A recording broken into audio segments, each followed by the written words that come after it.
Alright, so I don't know if you'd remember this from my Oh Daisy review, heck, some of you watching may not have even seen that video, but at one point during my critiques of that episode, I had made a comment about Barry being such an incredible character for his innate genius and charming personality that he would probably end up being a superhero in this show. Well, let's just say my wish came true. Today we've got an episode revolving around the best character in the entire show, my boy Barry. Man, I tell you what, it's about time we get an episode where we can truly see how great this character can be. And Bucket Boy certainly delivers on that front, what with the episode being about Barry becoming a superhero and all. I tell you what, I may only be praising this character ironically because he is the least offensive recurring character this series has ever created and thus is the most tolerable out of everybody here, but this show was sorely missing more episodes where Barry was the star. Honest to God, they should have just made a full Barry show instead. Ditch the Powerpuff Girls, ditch the Professor, ditch the villains, just reboot Clarence but replace Clarence with Barry. That reboot idea would have been way better than what we got. Although, seriously, what is it with all these reboot episodes suddenly having exclamation points in their titles lately? Oh Daisy, Lights Out, Bucket Boy? This isn't even the last of it. Why is Bucket Boy get an exclamation point but Salamander and Mojo the Great get nothing? What makes Barry so special aside from the fact that he is the best character? Lots of enthusiasm for these titles I see. Too bad most of us aren't finding very much of that within the episodes themselves. And Bucket Boy kinda treads that line. Come and get your homemade baked goods here! Everything here is so delicious. I'm a Twitter for these fritters. Thanks, whoever you are. Huh, I'm surprised the mayor even knows what social media is. And hey, wait a second, what do you mean, whoever you are? Did that License to Dill movie night you two shared mean nothing to you, Barry? Alright, this time our story begins with Barry selling various baked goods in Townsville when he suddenly gets captured by Gothra. Get it? Goth Mothra? See, it's funny because it's also a Godzilla reference. Nah, but despite getting captured, the girls defeat it with ease and save Barry from becoming the giant insect's midday snack. However, in spite of the fact that his life was just saved by the girls, he feels pretty bummed because he couldn't do anything to defend himself or his marvelous baked goods from the giant punk rock loving arthropod, and the girls try to cheer him up a bit with a few words of encouragement. I wish I was a hero like you. Everybody has a little bit of hero in them. Really? Although, because this is Barry we're talking about here, having the purest intentions that any of these characters could possibly have, he immediately takes what they say to heart when he busts into school the next day as Super Barry, Townsville's newest and greatest superhero who's willing to do whatever it takes to stand up for what's right and stop injustice in the world. This also sparks the birth of a running gag in which Bubbles continues to eat Barry's pies after they've been smothered all over the ground, getting covered in all sorts of unknown dirt, germs, and bacteria. This gag progresses as the episode goes on, with the pie rotting more and more as time passes, but I'm just acknowledging it in full now because it has minimal significance in comparison to the actual plot. By the end of it, she gets so sick just eating the leftover pie, which has gotten so rank after weeks of it just sitting out and rotting. The girls are a bit wary because they didn't expect him to take them seriously when they said he could be a hero, but that's what they get for not using proper word choice and having their expectations higher for their friend than they should have. Seeing as Barry is a character that is immune from having any faults of his own, all of these problems fall back on the girls. I mean, clearly, if they didn't want him to actually pretend to be a superhero, they could have just told him that. The way I see it, Barry's doing what he feels is right because he is a pure boy,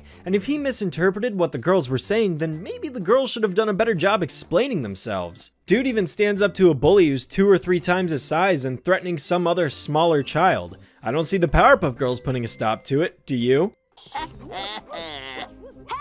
Huh? I wasn't gonna touch him, I swear!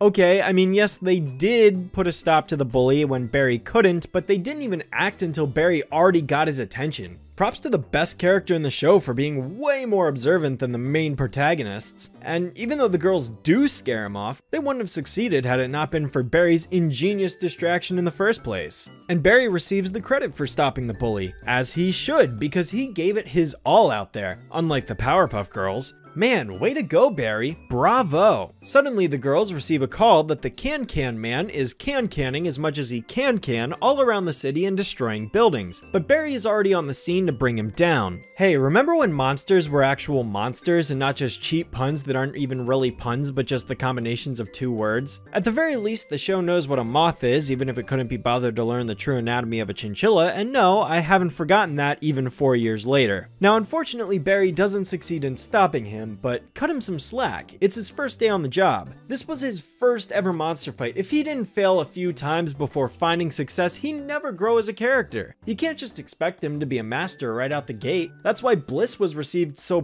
poorly. She just went out there, stopped the tire, and boom, she had all her abilities right like that. Barry, on the other hand, this is a slow progression, a build-up, like a real powerful character should be. This is how it's done. The worst part about this scenario is that the girls try to talk him out of the hero business stuff, but Buttercup realizes Barry's feelings are about to be crushed, so she takes matters into her own hands and steers the conversation in a different direction, which I think is a good call. You need to, focus your, flow and see without seeing, like this bucket. Really? Right. Only without seeing what you're punching can you really, truly punch it. See, look at that. Now our hero is getting the proper training he needs. Pfft, and those Powerpuff Girls were just gonna give up on him.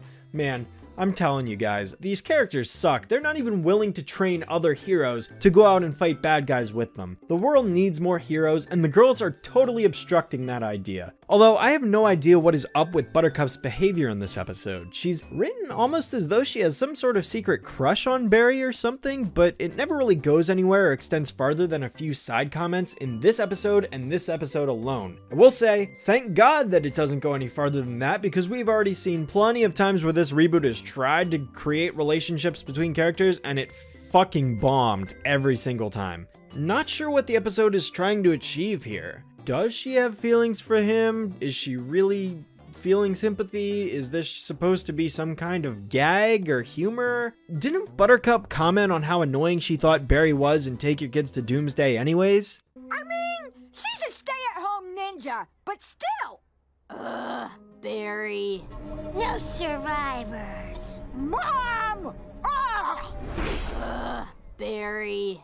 Okay, what the heck, Buttercup? Like, where's the consistency here? I don't get what this writing decision was supposed to do. It's also kind of weird considering Buttercup was the one to criticize him in the lunchroom while Blossom defended him earlier in this episode. Great! Now how do we tell Barry the truth? Even my heart melted a little when he stood there all happy and crud. Well, it may be inaccurate to let Barry think he's a superhero.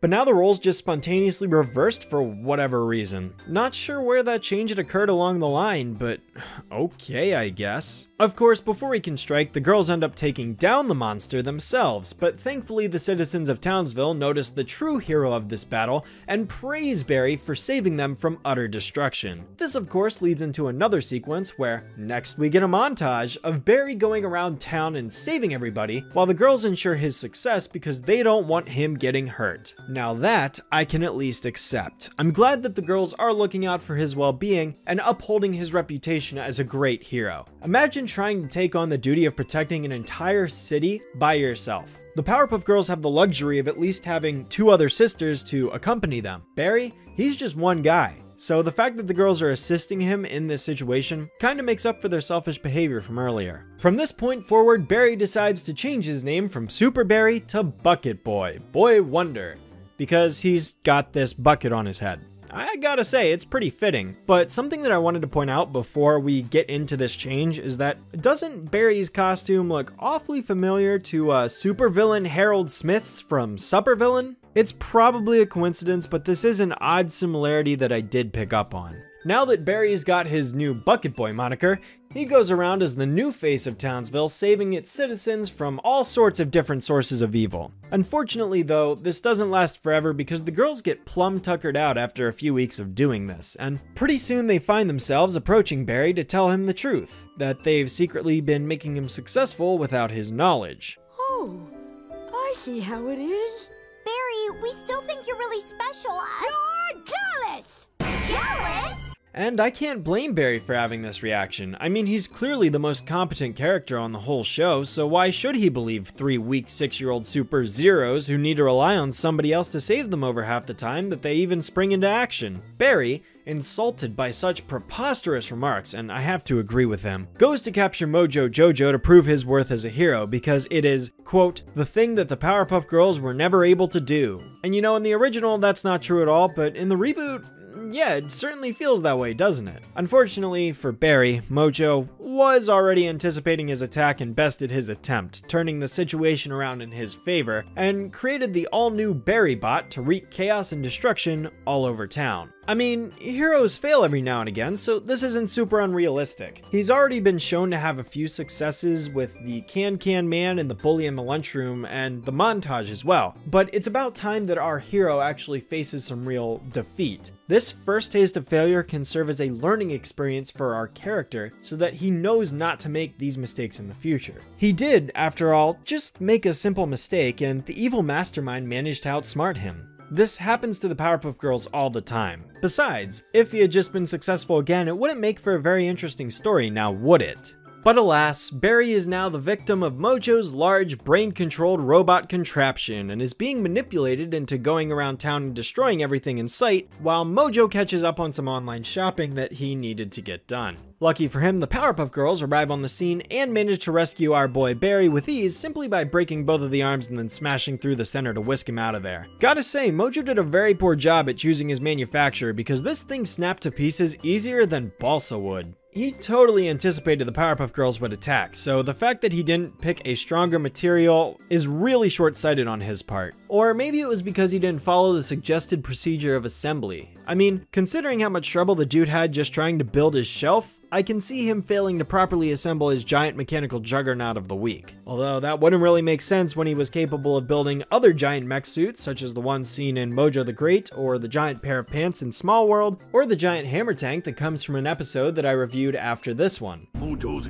evil Town Smasher Bot is finally assembled. Take that, instructions that suggest the use of 2 people.